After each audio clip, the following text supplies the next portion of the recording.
Okay, this question doesn't seem like it gives us very much information, but actually it gives us all we need. We need to know it's a regular polygon, which it says it is. We've got the interior angle of 170. So if I imagine I've got my polygon here, and this is a part of the polygon. Obviously the polygon continues up here and across there. And we know that the exterior angle, so this one here, would be useful. The interior angle here is 170 degrees. So to get the exterior angle, all we do is 180 take away 170, which is 10 degrees. And that's for the exterior angle.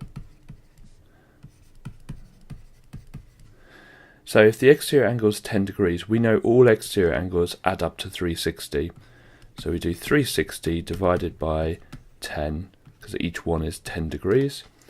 And I don't need my calculator for that. I know that that's just going to be 36. So there's going to be 36 sides of that.